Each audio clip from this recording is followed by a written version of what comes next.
LIC of India presents Union Budget 2025. Co-presented by Sensodyne. Co-powered by SBI, the banker to every Indian. LIC Housing Finance Limited. Associate sponsored by KCC Limited, Ambuja Cement. Reforms as the fuel. Over the past 10 years, our government has implemented several reforms for convenience of taxpayers, such as faceless assessment, 2. Taxpayer charter, 3. Faster returns, 4. Almost 99% returns being on self-assessment, and 5. Vivad Se Vishwas scheme.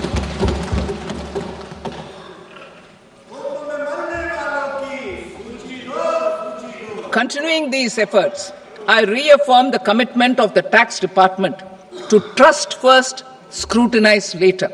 I also propose to introduce the new income tax bill next week.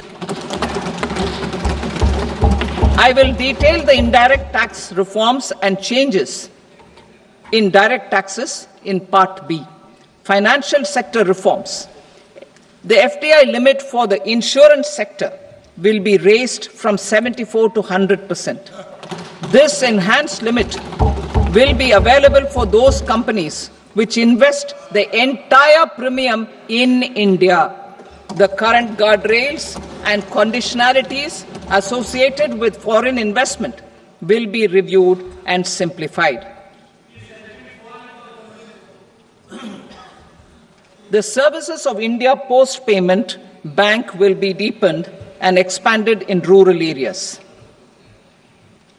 NABFID will set up a partial credit enhancement facility for corporate bonds for infrastructure. Public sector banks will develop Grameen Credit Score framework to serve the credit needs of SHG members and people in rural areas. A forum for regulatory coordination and development of pension products will be set up.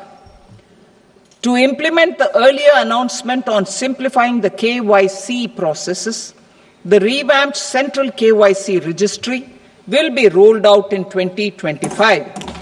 We will also implement a streamlined system for periodic updating. Requirements and procedures for speedy approval of company mergers will be rationalized. The scope for fast-track mergers will also be widened and the process made simpler. As proposed in the interim budget, we signed bilateral investment treaties with 2 countries in 2024 to encourage sustained foreign investment, and in the spirit of First Develop India, the current model BIT will be revamped and made more investor-friendly. In the last 10 years, in several aspects, including financial and non-financial, our government has demonstrated a steadfast commitment to ease of doing business.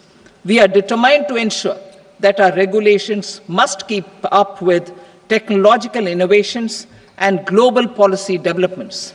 A light-touch regulatory framework based on principles and trust will unleash productivity and employment.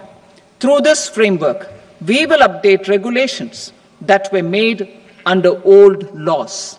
To develop this modern, flexible, people-friendly, and trust-based regulatory framework appropriate for the 21st century, I propose 4 specific measures.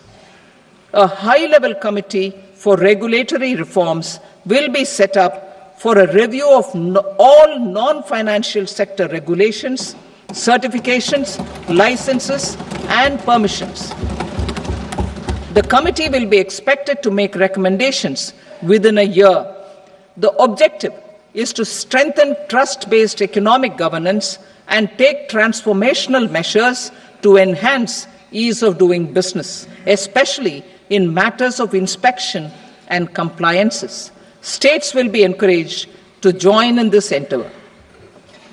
An investment friendliness index of states will be launched in 2025 to further the spirit of competitive, cooperative federalism.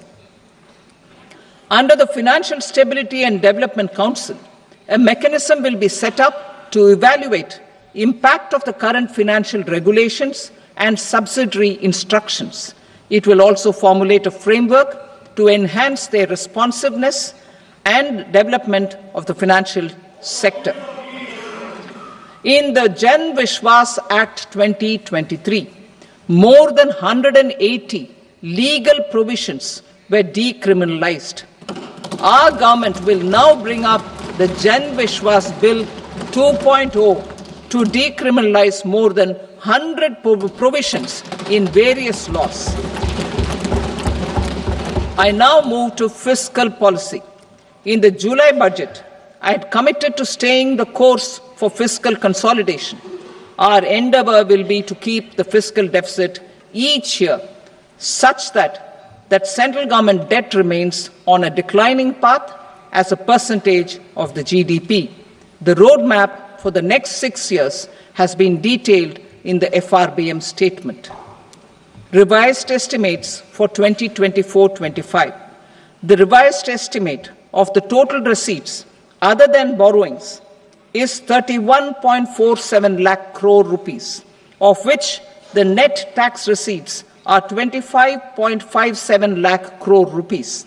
The revised estimate of the total expenditure is 47.16 lakh crore rupees, of which the capital expenditure is about 10.18 lakh crore rupees.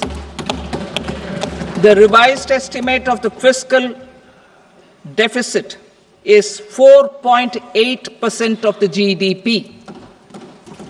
Budget estimates for 25-26.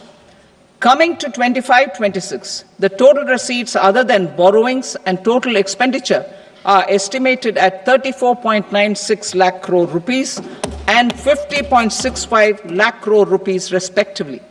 The net tax receipts are estimated at 28.37 lakh crore rupees. The fiscal deficit is estimated to be 4.4% of GDP. To finance the fiscal deficit, the net market borrowings from dated securities are estimated at 11.54 lakh crore. The balance financing is expected to come from small savings and other sources. The gross market borrowings are estimated at 14.82 lakh crore rupees. I will now move to Part B. Indirect taxes. My proposals relating to customs aim to rationalize tariff structure and address duty inversion. These will also support domestic manufacturing and value addition, promote exports, facilitate trade, and provide relief to common people.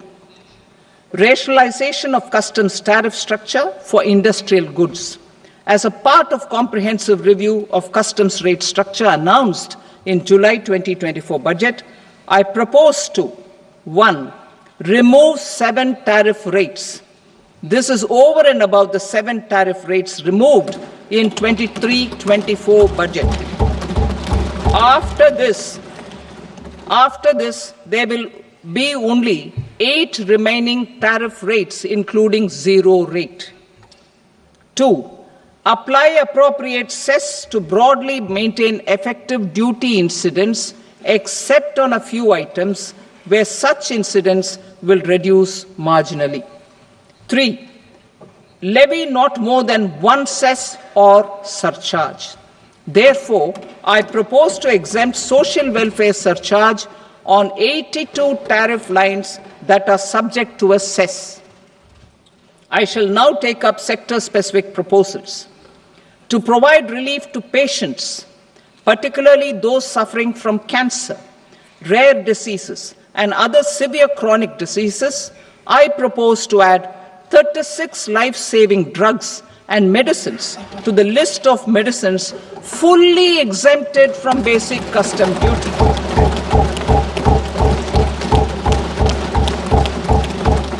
I also propose to add 6 life-saving medicines to the list attracting concessional custom duty of 5%. Full exemption and concessional duty will also respectively apply on the bulk drugs for manufacture of the above.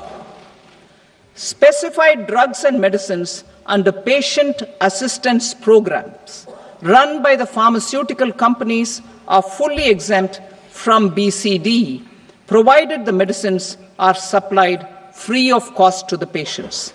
I propose to add 37 more medicines along with 13 new patient assistance programs. Support to domestic manufacturing and value addition. Critical minerals. In the July 2024 budget, I had fully exempted BCD on 25 critical minerals that are not domestically available. I had also reduced BCD of 2 other such minerals to provide a major fillip to their processing, especially by MSMEs. Now, I propose to fully exempt cobalt powder and waste, the scrap of lithium-ion battery, lead, zinc, and 12 more critical minerals. This will help secure their availability for manufacturing in India and promote more jobs for our youth. To promote domestic production of technical textile products such as agro-textiles, medical textiles, and geotextiles at competitive prices, I propose to add 2 more types of shuttle-less looms to the list of fully exempted textile machinery.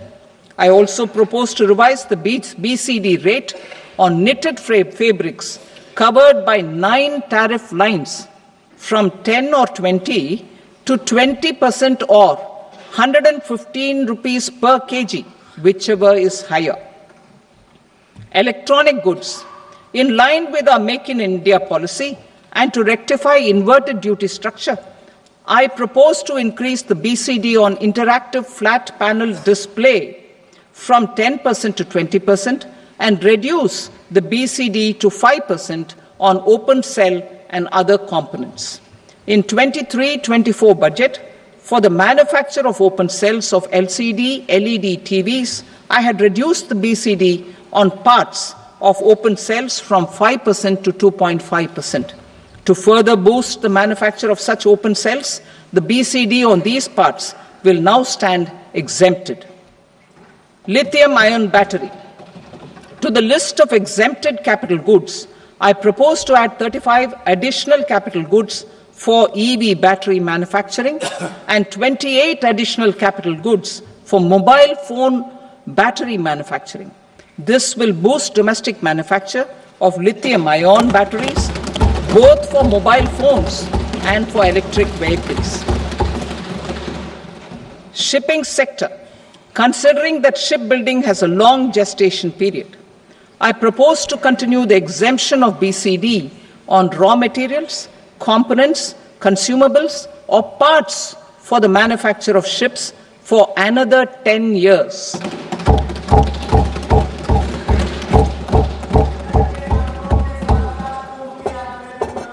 I also propose the same dispensation for shipbreaking to make it more competitive.